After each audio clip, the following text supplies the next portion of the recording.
Welcome back to Rush Country Garage. Today, got a little bit of a different one. For a change, it's not mechanical. Kind of. Today, we're doing some upgrades. So, recently I decided that I wanted a little bit of better sound in this car. The door speakers are pretty good for a base model car. But they don't really provide enough bass for what I want. I don't need anything that rattles the windows. That was my high school and college years. I'm past that, but I need a little bit better sound quality, and to do that, to get that little bit of thump, that deep end bass, I decided to get a powered subwoofer, just a little under a seat deal. Got to decide where I want to put it, but that's not what's in this box. The sub is still inside in the warmth because it's cold out. And instead, I decided that if I'm going to do that, I'm also going to upgrade the radio. So the head unit itself is going to get replaced. That's what is in this box. So let's get this moved over into the passenger seat. We will get in here. So I got a few things in preparation just in case. So I have a basic Subaru aftermarket radio harness. This I'm not going to need, so it's going to go on a shelf or get returned. This is if you just want like your basic cheapo radio replacement, you get one of these. I got it just in case. Next, I got one of these. So this is specific for your cars. So this one's specific for my Subaru, couple of models in this year range. And what this is supposed to allow aftermarket head units to work with the steering wheel controls. So I have a base model, but I do still have all of the audio controls over here on the left side. So answer, hang up, voice control, all of this stuff. And most aftermarket radios can't handle that by themselves, or at least a lot of like double din models, stuff like that. Now this I got because the listing for what's in there wasn't super clear. It said that it had steering wheel control functionality, but I don't trust stuff, so I got this anyways just so that I didn't have to find out later and wait.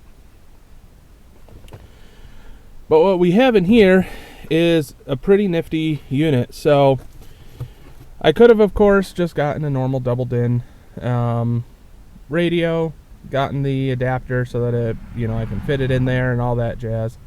But instead, I decided to go with this bad boy. So this is a full-on touchscreen replacement, and it is going to replace the entire trim unit up there. So with this, it's just directly mounted to the trim unit itself. I don't have to do any like adapter plates or anything after I take this radio out. All I have to do, pop the trim off here, get the radio out, hook everything up wiring wise, and then test. So should be a fairly easy plug and play swap. This does come, this kit is actually kind of nice for the price. It's definitely I'm gonna call it cheap audio equipment wise. Anyone who's actually done audio, like good audio conversions in cars, knows that stuff is expensive. This is cheap. This was only a few $100. Cheap Chinesium, no brand stuff. So, I'm not expecting it to be like the nicest thing in the world, but this car isn't the nicest thing in the world, right? I'm just trying to make it a little bit updated. It's gonna be better than this, hopefully. But this kit is actually kind of nice. So this comes with a lot of different wiring harnesses and stuff. So This is the main wiring harness, and you can see that it has adapters for a lot of different years, models of Subaru. So in theory, as long as this unit can handle the steering wheel controls without needing what's in this box, I should just be able to plug and play in there. And from what I've found since this has gotten here, sounds like it should be able to just handle that plug and play and still do the steering wheel controls. We'll see.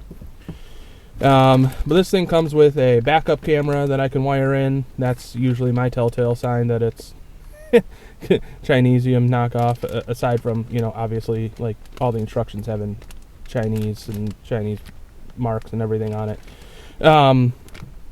But it seems like every touchscreen, like aftermarket radio, comes with a backup camera, which I'll probably actually put this in place, just not today. Comes with a GPS receiver. So GPS antenna, plus it's got 2 USB extensions, so that you can actually hook in the USB for Android Auto.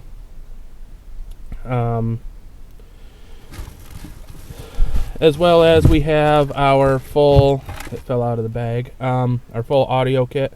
So this is where both the camera will plug in, as well as I have audio in, audio out for everything.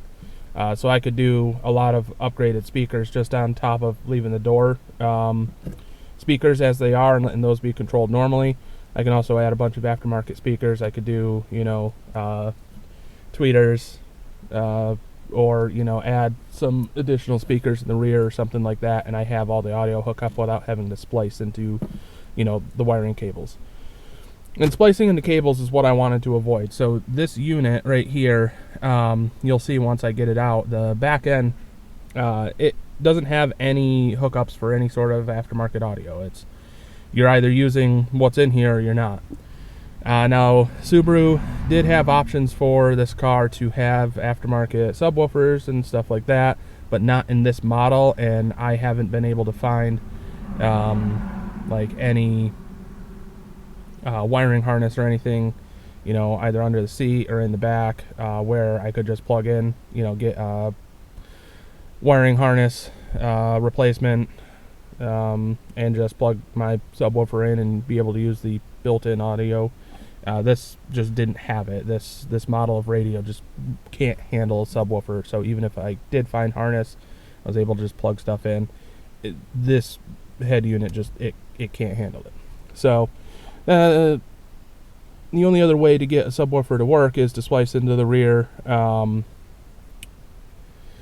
speaker cables, get a converter box, splice into the rear cables, and then hook that up to your subwoofer. That's how I had my first car, and the two 12-inch subs that I had in that thing. That's how that was wired up. I didn't want to do that. I wanted to do something a little more clean, a little more professional, a little more I can take it out and not, you know, worry about splicing wires, besides, you know, splicing the wiring cable. But even that I shouldn't have to do with this kit. This thing is pretty robust. So the other nice thing is this kit actually comes with the tools that you're going to need to install it. Somewhere's in this box they actually gave me a trim removal tool. Throw the microphone out of the way, and somewhere's in here there's a tiny little screwdriver that I can use. So for the price of the kit, it's pretty good, actually, at least in terms of what they include with it. We'll see what the quality is afterwards. All right, let's get into it. I've done enough yapping. So definitely want to use a plastic trim removal. I might need both hands to get in here. I see most people start down here at the bottom and then work their way up. I'm just going to try to get anywheres in here.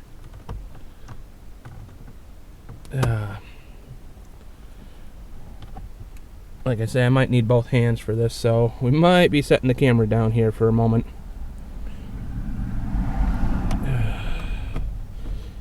Alright, yep. Be right back. I'm going to get this thing started and I'll show you what I did.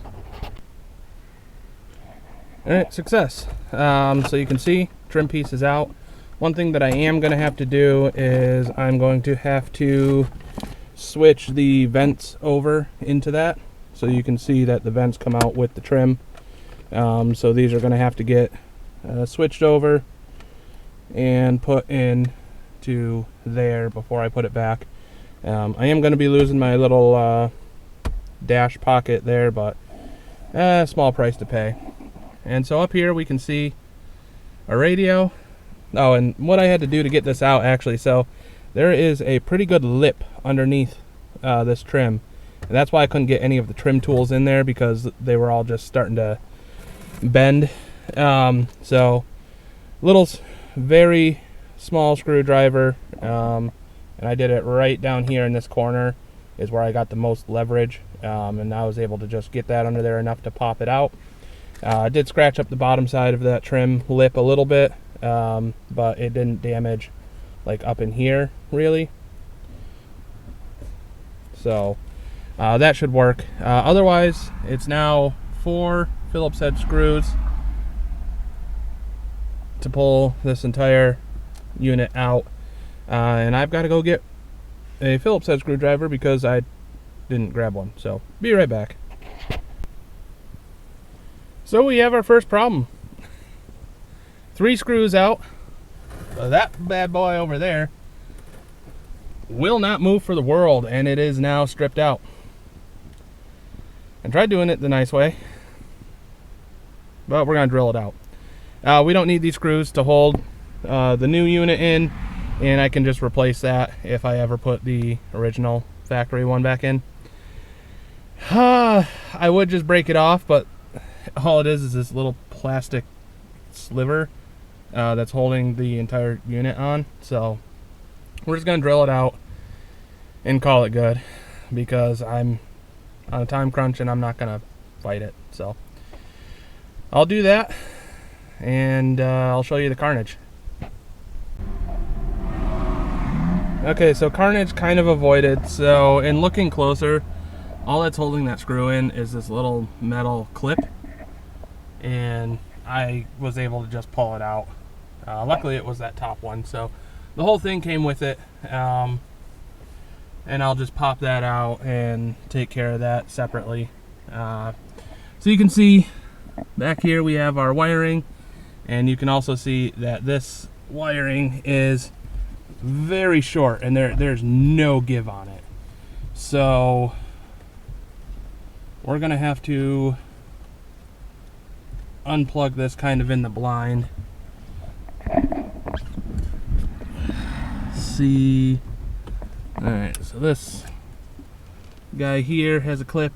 I think that is your antenna. We have our power.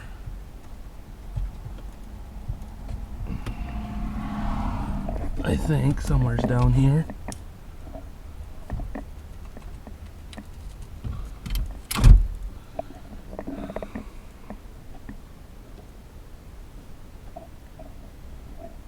Alright, next one. Okay, these last two. The clips aren't terrible. Alright, there we go. Boom. So, everything's unplugged. And we can see back here that there's no like extra harness. Oop, magnet. Oh gosh, that was a strong connection. Sorry, covering the camera. So yeah, you can see there's no like extra harness or anything like that sitting back there. So now it's a matter of seeing if what we have matches up with what's in the box. So let me get cleaned up a little bit and take a look at stuff. Sorry for all the video cuts, but working in confined space with little time. Be right back. Alright, welcome back. You're probably going to notice a little bit of a different in quality of lighting. And that's because it's middle of November, and it is now nighttime. Which means it gets very, very dark very early. So it's only like 6 o'clock, but it's pitch black. I just ran out of time earlier doing stuff, so is what it is. I did a little bit of research with that time just to confirm kind of what cables back here are super important for what I need. So I was correct. This is my antenna for the radio. This is for my USB ports that are in the center console here. And then this is for the aux cable, I guess, which is also in the center console, but I don't use that, so I don't care. So I'm not worried about that, which means I only need this main connector. This unplugs down low, and there should be an adapter on the harness, and then this should also have an adapter on the harness. So because of the temperature out, it is very cold. This camera has been sitting in the cold and the battery's just about dead, so I'm going to go ahead and start hooking up wiring harness stuff and kind of getting everything settled out, and I will check back in with you. So alright, we'll be back in a few minutes. Okay, quick update. So I'm going to have to order some cables. The antenna cable for this thing does not reach where it needs to go for this harness. And I do not have the adapter for the USB port on here. So I either have to pull out the USB ports and use the ones that came with this in here, or buy the adapter and get that to plug into wiring harness. So I'm gonna look into doing the Bluetooth or the USB thing. I might not be able to get it, but I definitely have to get something for the antenna. I don't use the radio often, but I sometimes do. The good news is, though, is plugged in, it comes right up, and this is actually a lot more snappy than I thought it would be. So of course I've got the light behind me shining right on it, so it doesn't look all that great, but yeah, on the camera anyways. But for me, it's really nice. This thing's pretty darn snappy, actually. I was really expecting this to be a little bit slower, but it's kind of nice, actually. So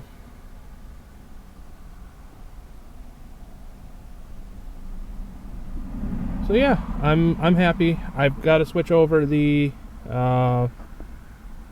vents still. That should only take me a few minutes, and then I am going to have to pull this whole thing apart again when I go to finally hook up stuff. I will end up hooking up the navigation, backup camera, all of that stuff. I'm going to end up planning on hooking up. So I'm going to do that, and that'll probably be part 2 once I have that extension cable for the radio antenna. There we go. I keep forgetting words. It's been a very, very long day. All right, I'll update you one more time once I get everything kind of snapped back in place and we're up and tested. So we'll catch you in a couple minutes. And we're done, at least with part 1. So new radio unit is in. So the vents are just held in with a bunch of little clips, these guys right here. I will say be careful of this inner one. That one wants to hold on and is pretty tight. So what I found best to get that off is to just take your fingers right here and just kind of curl a little bit, pull back a little bit on the edge of the housing, both at the side and the top, while wiggling the vent free, and that got it off pretty easily. So just keep that in mind. Fits in there fairly decently. There is a bit of a difference between the factory finish and this. The factory has like a texture makes it kind of look like metal, where this does kind of look dull. I will say that's something that I will probably do something about this color wise. Maybe I'll get some sort of vinyl to put over it or something, but otherwise it fits fairly well. Everything clipped right in. The gaps aren't horrid on it. For the price of it, again, I'll be very surprised. I'm very surprised at the quality. I'm not going to say it's amazing quality or great quality or anything like that, but it is decent quality for the price. So from here, it's really just getting stuff programmed in, and then once I get stuff for the rest of the cabling and some daylight, I will pop this back out and we will do part 2 of the video, which is going to also involve getting the subwoofer in. So stay tuned for that. Hopefully something in here helped you out. You found something out. And of course, leave any comments, questions that you have.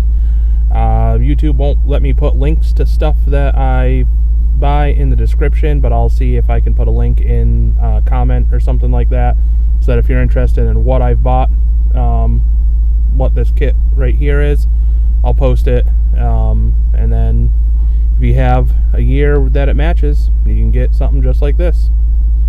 Alright, well, thanks for tuning in, and we'll catch you in the next one.